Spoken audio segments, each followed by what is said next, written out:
Welcome to our Wednesday night Bible study. We are still in the book of Genesis. If you happen to have clicked on this video and this is your first time with us, we are working our way slowly through the book of Genesis. We're taking our time. Now, we're not looking at every single verse in detail and diagramming the verses, but we are taking our time and we're looking at the whole chapters and big sections and really delving into and digging into some of these major stories and themes. And I would recommend that you go back and you start at the beginning. You start with the first study that we've done, the first lesson. For those of you who have been with us this whole time, God bless you and keep going. The book of Genesis, I hope you've realized, recognized, understood that it is a phenomenal book. It is a foundational book. All the major doctrines that are found throughout the rest of the scriptures, all the major doctrines have their beginnings in the book of beginnings, in the book of Genesis. All right, we are working through Genesis. We're towards the end here, or we're getting towards the end. We're in chapter 35. But before we look at 35, I want us to go back and just recap a little bit of where we've been. So chapter 34 was really a significant event. Now you'll remember that this is the defiling of Dinah. That's the little heading that I have in my Bible here. It says the defiling of Dinah. What happened was Jacob and his family have moved back into the land, and they're settling down. And they settle down near a city called Shechem. And they buy a piece of property from a man named Hamor. And they are settling in that area. And Dinah, the daughter of Leah, who's one of Jacob's wives, so the daughter of Jacob and Leah, she goes out and she is among the women of the land. And while she's out there, while she's with these other women, a man named Shechem, who is the son of Hamor, the Hivite, he comes out and he's a prince in the land, but he comes out and he seizes Dinah and he lays with her. He humiliates her, the text says. Well, what does that mean? It means he rapes her. She does not want to be, she's not consenting to this. This is her being humiliated. And, you know, back in the ancient world, being a virgin was really prized. Maybe a little bit unlike today. You know, culturally today, at least world-wise, people who are virgins are kind of looked down upon or mocked. You know, if you're an adult, if you've reached the age of 18 or 25 or 35 or 40, and you're not married and you haven't had sexual relations, then, you know, there's something wrong with you, or you're mocked and ridiculed and made fun of. Of course, biblically we know that virginity is prized, it's special, and certainly sex outside of marriage is sinful, it's ungodly. It's only within the marriage covenant that sex is meant to be enjoyed. And it is to be enjoyed within the bounds of marriage. But today, in our world today, virginity is not really prized. Well, it was back then. And even if this was not a rape, and it was, she's humiliated, this was horrible. But even if it was just two people consensually having sex outside of marriage, no longer would this woman be a virgin. See, virginity was prized back then. Men wanted to marry virgins. So culturally, there's a lot that's going on here. Not only is she humiliated and she is violated, and this is a horrible thing that happens. This is a wicked, sinful act that happens. And Shechem should definitely be held accountable for his actions. But there's a lot that's going on here. Again, this issue of virginity is playing a role within this context as well. So he violates her, but his heart, his soul, it says, is drawn to Dinah, the daughter of Jacob. He loves her. Now you might say, well, how can he love her if he mistreats her? I don't know how all that works out. I'm just relaying what the text says. He did this awful deed, and he feels remorseful over it. He regrets it. Have you ever done something horrible, bad? Maybe not the same as what Shechem has done, but have you ever done something that's horrible and you felt bad about it? Maybe you mistreated somebody. Maybe you lied to somebody. Maybe you gossiped or slandered, and you just feel bad about it. Well, he's feeling remorseful over this. He's feeling bad about it. But not only that, he really does love her. He's drawn to her, and he wants to marry her. So he's done this horrible thing. So how do I fix it, right? How do I fix it? He can't undo it, but maybe he can repent of it. Maybe he can try and salvage something. Maybe he can try and make it right. So he speaks with his father, Hamor, and he says, I want to marry this woman. I want to marry this woman. I've wronged her, but I want to marry her. Now, you might think, well, Dinah would never want to marry this guy. We don't really know what Dinah wants. We're not told in the scriptures. But we do know that culturally, marriage was a big deal. And again, if virginity was highly prized, and it was, and men wanted to marry virgins, not somebody who has been deflowered, somebody who has been defiled, somebody that's already had sexual relations, then Dinah is very unlikely, culturally, historically, to get married and have children. Both of those things highly prized to women in the ancient world. Getting married and having children were part of the norm in life, but it was also something that was very precious to them. Again, we might not be able to get into the mindset of the ancient world because a lot of times today children are not looked at as a blessing. A lot of people do not want to have children. Many people don't even want to get married. But they did back in the ancient world. And to have children was to be blessed by the gods. It was to be considered blessed and favored among the people. If you had lots of children, you were a highly honored person many times. So while we might think, well, Dinah has been raped, she's been defiled, she probably doesn't want to marry this guy, well, she may very well have been okay with it because it's unlikely she's going to get married to anyone else. It's unlikely she's going to have children by anyone else. She may have been, it may have been a not an ideal situation, but she may very well have been okay with it. There's some hints that this was that this could be the case if we look later on in the life of King David. One of his children, we won't explore it, but I'll just make quick reference to it. One of his children ends up pretty much forcing himself, raping his half-sister, and she doesn't want to go through with it or whatever, but he takes her by force. He does that, but he now despises her, and she says, "Don't kick me out. This would be worse."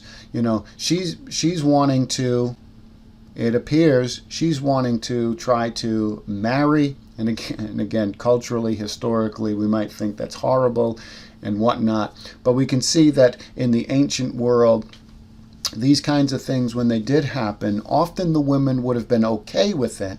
And again, not ideal, but they didn't want to incur any more mockery or injury or be looked at as outcasts in the society any more than they've already gone through. They don't want to suffer any more than they've already gone through. So all that to say, Dinah may very well have been okay with this. So Shechem talks to his father Hamor and says, listen, I want to get her for a wife.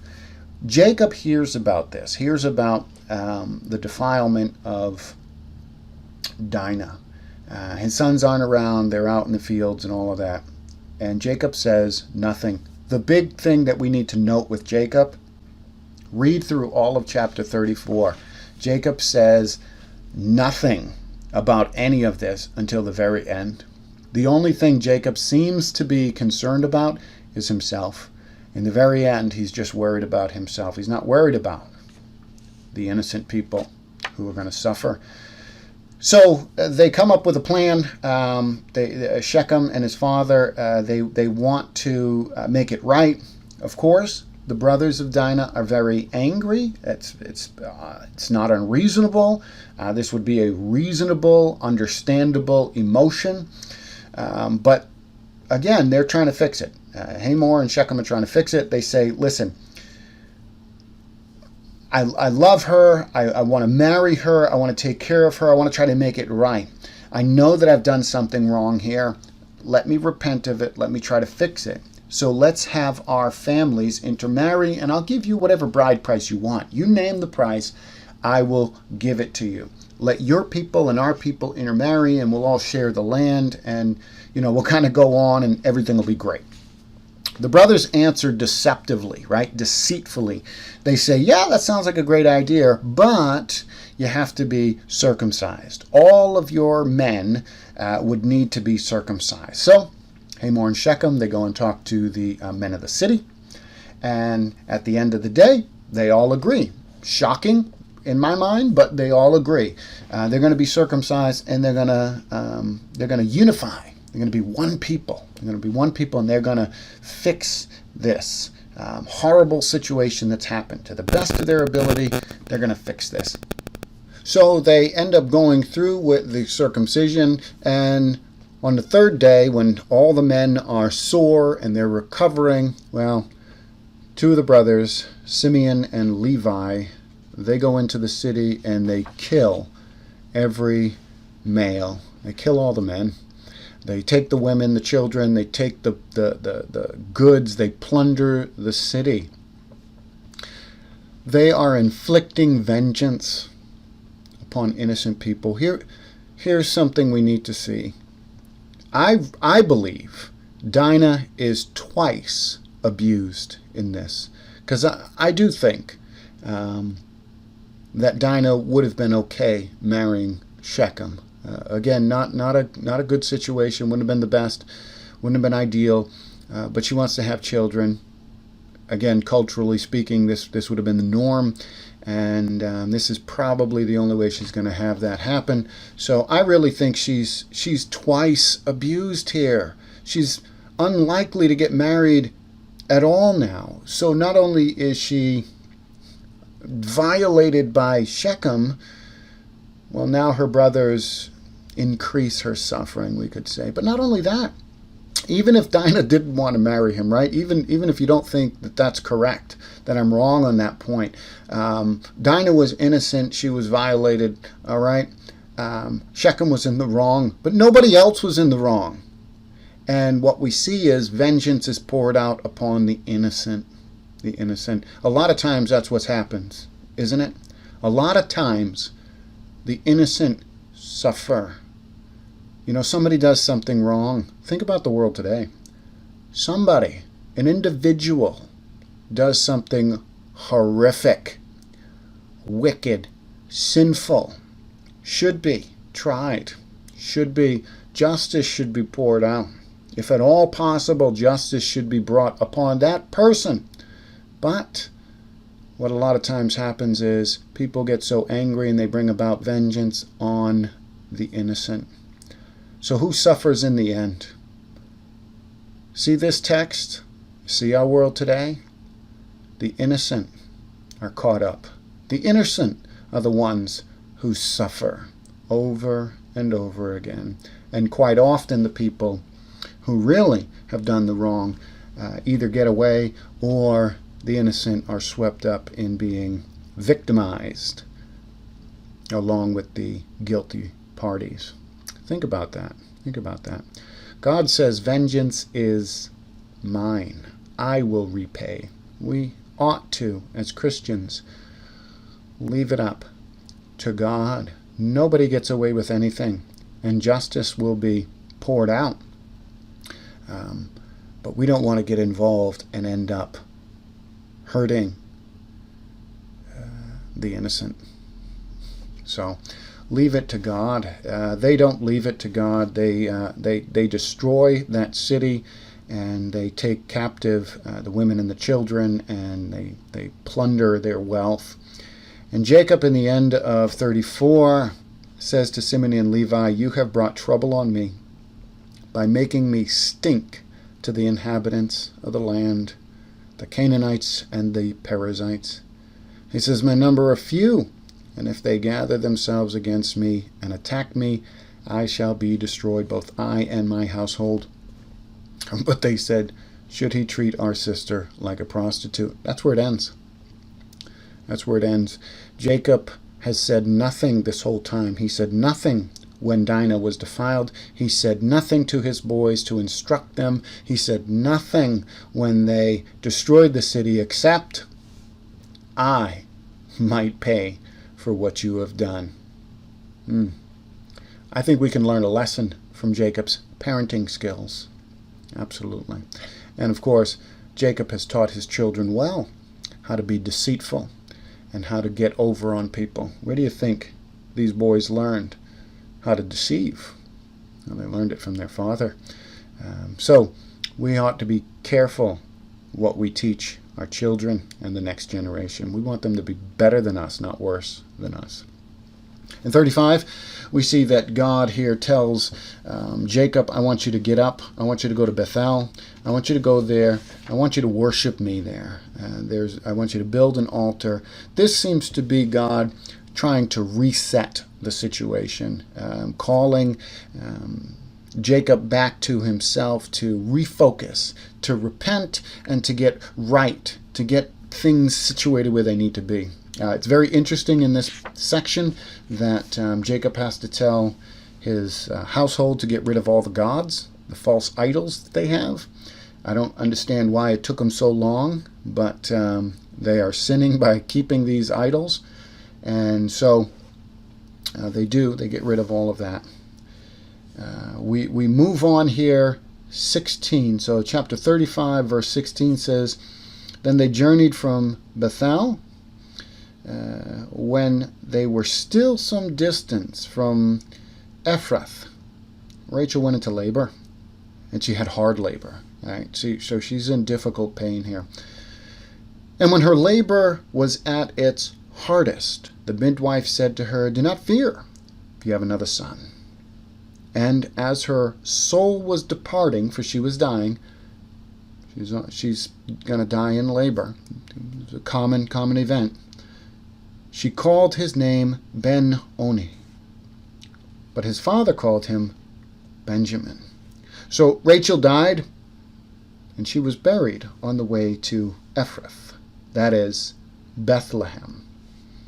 And Jacob set up a pillar over her. It was the pillar of Rachel's tomb, which is there to this day. This day is the day that, the period of time that Moses is writing. Israel journeyed on and pitched his tent beyond the Tower of Eber. So Rachel has hard labor, but she gives birth to Jacob's last son, Benjamin. Benjamin is the final son, and Rachel was the loved wife, you'll remember. And Joseph and Benjamin are going to be Jacob's loved children, or highly loved children, right? More than the others. Let's read verses 22. Let's look 22 to 29. So 22 says this: "While Israel lived in that land," right, in the land that they just come to, "Reuben went and lay with Bilhah, his father's concubine, and Israel heard of it. Now the sons of Jacob were 12, sons of Leah: Reuben, Jacob's firstborn; Simeon, Levi, Judah, Issachar, and Zebulun. The sons of Rachel, Joseph and Benjamin. The sons of Bilhah, Rachel's servant, Dan and Naphtali. The sons of Zilpah, Leah's servant, Gad and Asher.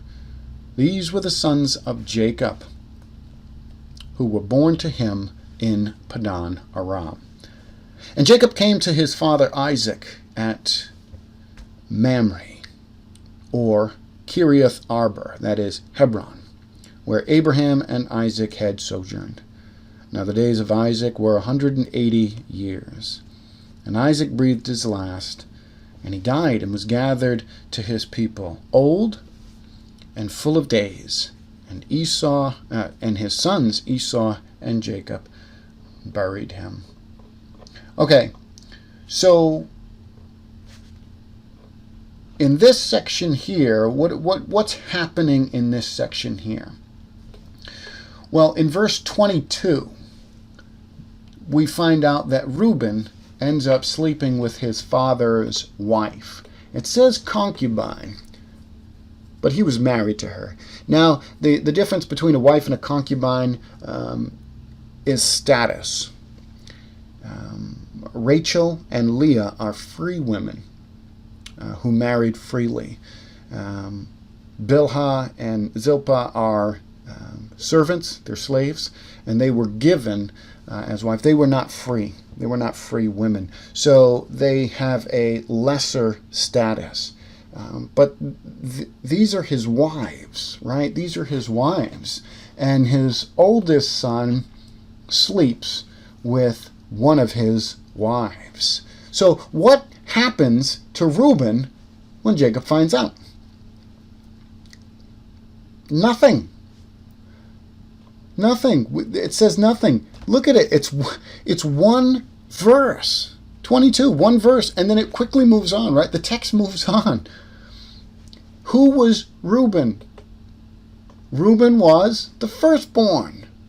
Now, the firstborn was supposed to get the double portion and was to be, in a sense, was to be the head of the family, at least, right, in some regard, after the father died.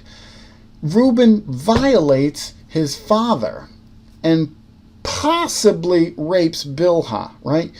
We don't know if she consented to this or not. We don't know. It could have been consensual. But it could have been a defilement. We just don't know. We're not told either way what's going on here. But it could have been a very similar thing that happened to Dinah. But again, either way, in the end, Jacob is the one who is violated, right? Jacob is violated. This is a major slap in the face. And it's really a way of trying to take a dominant role, a dominant position over the family. This could be what Reuben wants to do. He wants to usurp his father's authority. He wants to put his stamp of his authority forward. He is the dominant male. That very well could be what's going on here. In fact, whether or not he thinks that's what's going on here, that's an implication of what he is doing. He is trying to take over that position of authority, knowingly or unknowingly. But it's a horrible thing that happens here, right? Look at the family of Jacob. Look at Jacob's family and look at how he responds. He says nothing as far as we know. He says absolutely nothing. Jacob does not seem to be a man who likes confrontation at all. And probably most of us don't like confrontation. I know there's some people who enjoy it and probably shouldn't confront people because they probably do it with the wrong attitude and the wrong mindset. But most people, I don't think, really enjoy confrontation. But what happens if we ignore things? What happens if we don't stand up for truth? Jacob should have been standing firm early on, over and over again. Of course, he himself should have been acting holy and righteous and godly and repenting any time that he failed. But he should have been there speaking with his children, correcting his children. He should have said something when Dinah was abused. He should have directed his children. He should have directed the family. He doesn't direct the family. And again, things are just getting worse and worse and worse. The same is going to happen in our families and in the church. if we allow wickedness to go unchecked. It needs to be corrected, and it needs to be confronted. We do it in love, but we need to correct. So Jacob does nothing. He's silent. As far as we know, he's absolutely silent. So what kind of a father is Jacob? Well, he really is not a very good one. He's taught his children how to lie, how to cheat, to be deceptive, and he's kept quiet when he should have been speaking out against things that happen to innocent people. Now we move on, and we're told about the children of Jacob. We're told about who their mothers are, and then it goes into verse 27 through 29, and here we're told that Isaac lived 180 years and then he dies, and his sons Esau and Jacob, they bury their father together. And so comes the end of Isaac's life, and really a major section in Genesis. We are getting to the point where we are transitioning away from Abraham, Isaac, and Jacob, and now we are going to be transitioning to really, after the next chapter, we're really going to be dealing with only one of Jacob's sons, Joseph. Really, pretty much the rest of Genesis is going to drill down into, for the most part, into the life of Joseph. There'll be a couple other events that happen that are not directly related to Joseph, but primarily after the next chapter, it's all about Joseph. Let's look now here at the beginning of chapter 36. Let's read 36, and let's read the first 8 verses. These are the generations of Esau, that is Edom.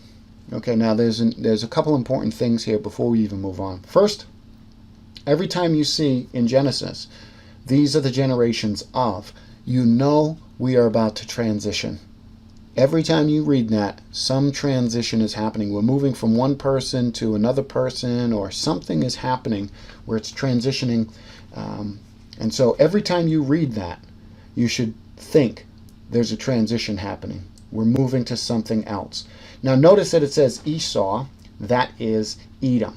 Okay, so Esau is the father, and from him comes the nation of Edom. Now remember, Moses is writing the first 5 books of the Old Testament, the Pentateuch or the Torah, they're called, and he is probably writing this during either when Israel, the people of Israel, have come out of Egypt and they are at Mount Sinai, or during the wilderness wandering, or maybe part is written at both, something like that. So Moses is writing this to the people of Israel so that they will understand their history, their beginnings. Now we gain a lot out of this as well, but the point that he's trying to make is Jacob and Esau are brothers, and Israel, the nation that comes from Jacob, and Edom is the nation that comes from Esau. They are family, right? So Israel and the Edomites are family, and they're different and from the way that other nations around them are not related. So they're getting some historical background, and they're getting their history and the history of their extended family, you could say. So verse 2 says, Esau took his wives from the Canaanites, Adah, the daughter of Elon, the Hittite, Oholibamah, the daughter of Anna, the daughter of Zibeon, the Hivite, and Basemath, Ishmael's daughter, the sister of Nebaioth. And Adah bore to Esau Eliphaz. Basemath bore Reuel, and Oholibamah bore Jeush, Jalam, and Korah. These are the sons of Esau, who were born to him in the land of Canaan. Then Esau took his wives, his sons, his daughters, and all the members of his household, his livestock, and all his beasts, and all his property that he had acquired in the land of Canaan. He went into a land away from his brother Jacob, for their possessions were too great for them to dwell together. The land of their sojourning could not support them because of their livestock. Okay, so we've got a little bit of a history, right? We're reminded who Esau is. We're reminded of who his wives are and who his direct descendants, his children, are.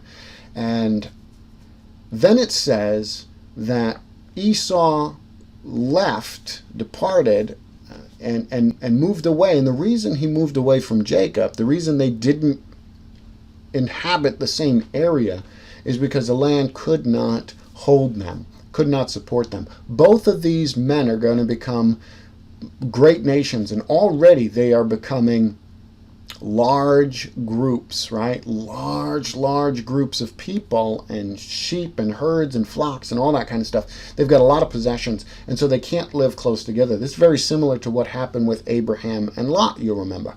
The land couldn't support them, and there was all kinds of problems and contentions. So it's good that Esau moves away. Esau moves away. There's plenty of land for them wherever they go, and Jacob and his family and his household, they're able to stay in the land.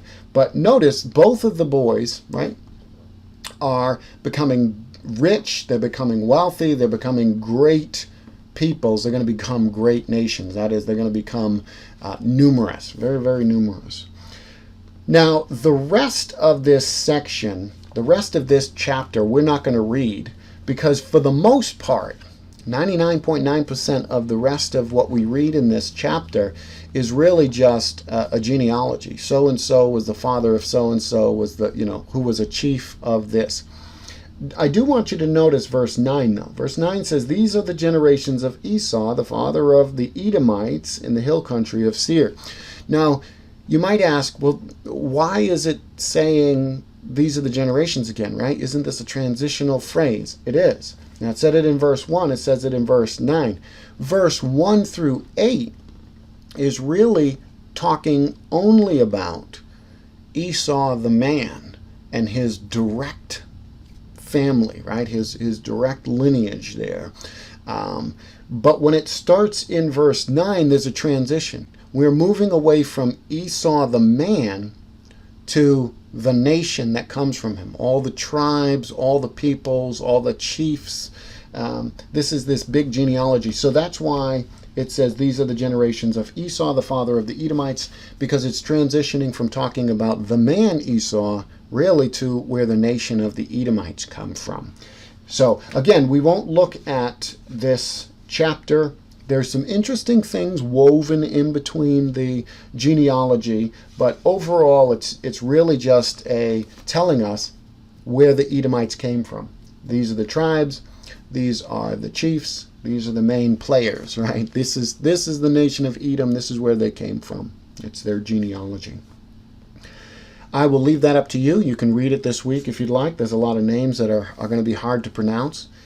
But when we come back next week, we will pick up in chapter 37, and we will be beginning the end. 37 is the beginning of the end, we could say. It's the beginning of the end of Genesis. We're going to start wrapping up. Now, there's a lot of events that happen from 37 through the end, but this is the last major section of the book. We're going to deal with the life of Joseph. So, all right, I hope you join us next week, and hopefully tonight has been a blessing to you, and I hope you get a lot out of this study. Well, God bless you.